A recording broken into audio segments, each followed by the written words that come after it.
Welcome to Whistler Heli-Skiing. For over 40 years, we've shared our vast tenure in the beautiful coast mountains of British Columbia with thousands of guests. Our tenure is 50 times the size of Whistler Blackcomb and encompasses over 173 high alpine glaciers. As a tour operator, we're grateful to live, work, and play in these beautiful places located on the unceded territories of the Squamish and Lillooet nations. Here at Whistler Heli-Skiing, safety is our top priority. Our team regularly participates in ongoing training and skill development. Our pilots have thousands of hours flying in mountain conditions.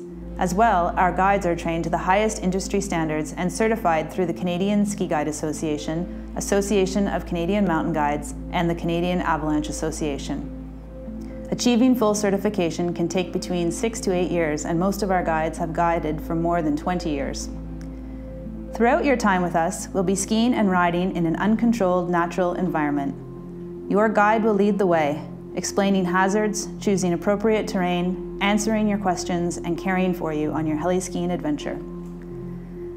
Prior to heading out, it is imperative that you understand the risks associated with heli-skiing. It's your responsibility to help manage the risk by listening to your guide and pilot and following their instructions.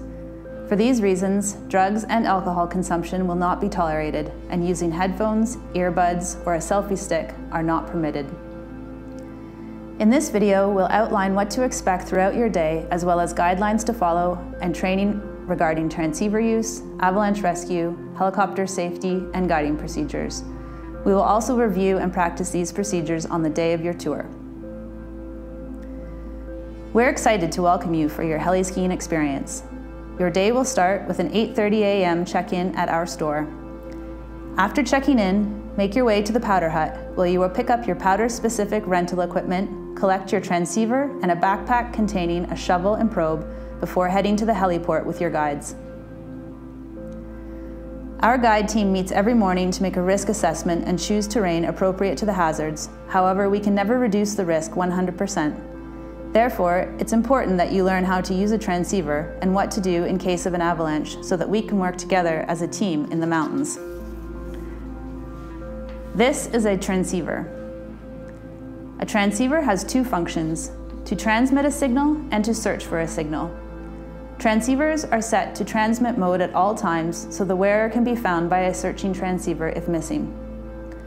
Transceivers stay set to transmit position unless you are called upon to participate in a search. If you are asked to switch your transceiver to search, pull the yellow tab to the side and turn the dial to the search function. This would happen if someone in your party was caught in an avalanche or was missing in the trees. If you are caught in an avalanche, your first priority is to ski to the side of the slide zone as quickly as possible. Do not attempt to out-ski an avalanche. If you fall, immediately begin moving in a swimming motion. This will help to keep you near the surface of the snow. Once the avalanche begins to slow down, bring your hands in front of your face to create an air pocket and know that your team is coming to help you. If you witness someone caught in an avalanche, there are 3 crucial steps that must be completed before you begin to search. Make sure it is safe to enter the area by surveying the slide and surrounding terrain for residual hazards. Call for help on the guest radio provided, identifying your guide's name, the type of incident, and that you require assistance. Ensure that your entire search party switches their transceiver to search mode. This is very important because if anyone's transceiver on the search team remains on transmit, it will interfere with the search. Do not switch back to transmit unless instructed by your guide or in the event of an additional avalanche. When your team is ready, you may begin to search. Spread out across the slide path so the entire area can be covered. Zigzag your way down the slope looking for a signal on your transceiver. Once you pick up a signal, your transceiver will show the distance in meters from a detected signal, as well as a directional arrow to follow.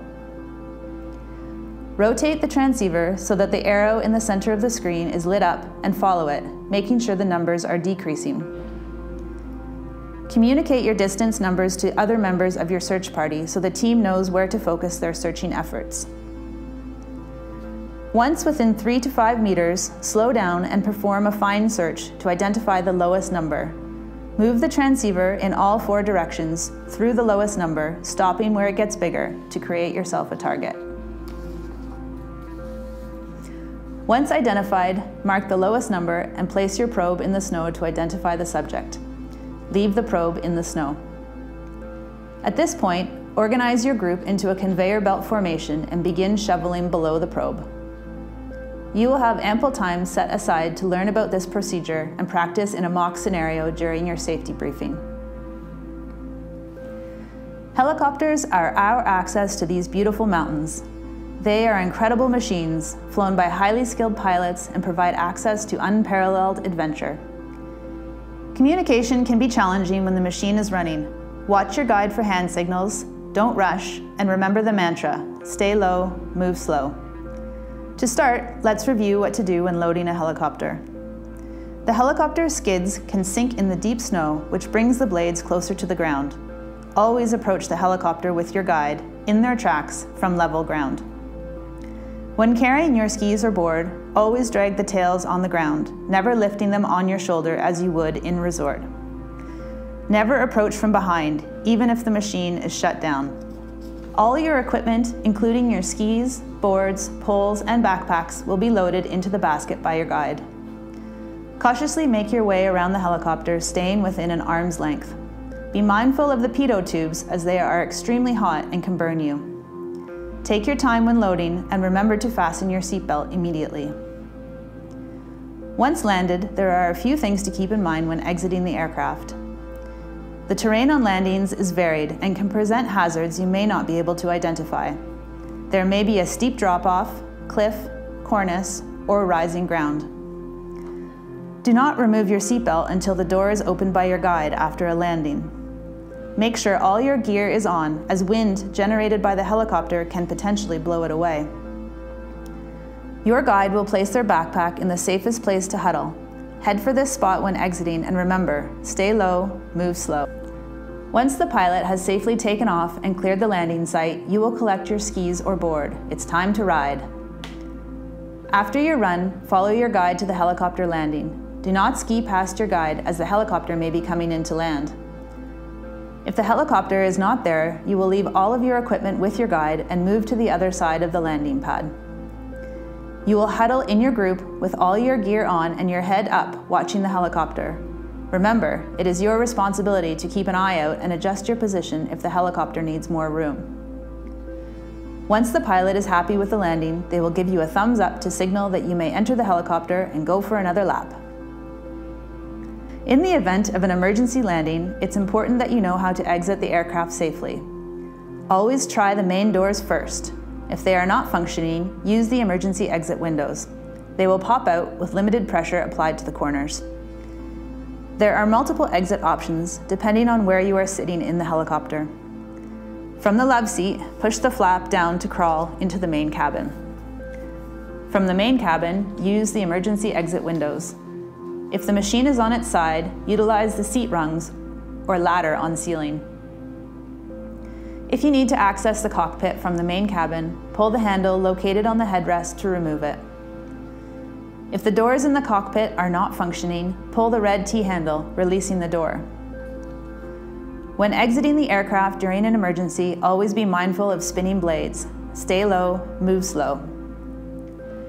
Our helicopters always carry rescue gear. In the cockpit area, there's an oxygen kit, AED, emergency locator transmitter, and a fire extinguisher. Additional rescue gear is carried in other compartments of the helicopter. At Whistler Heli-Skiing, we ski in an uncontrolled environment that is managed by your guide in cooperation with you and the rest of the group. Your guide is experienced in managing risks, but depends on you to understand and follow their directions. If you are unclear at any time, please ask for clarification. It's important that you and your guide work as a team to have fun while staying safe. There are inherent hazards we are trying to avoid that may not be obvious to you. These can include weak layers in the snowpack, crevasses, cornices, rocks, cliffs, tricky snow conditions, tree wells, and many others.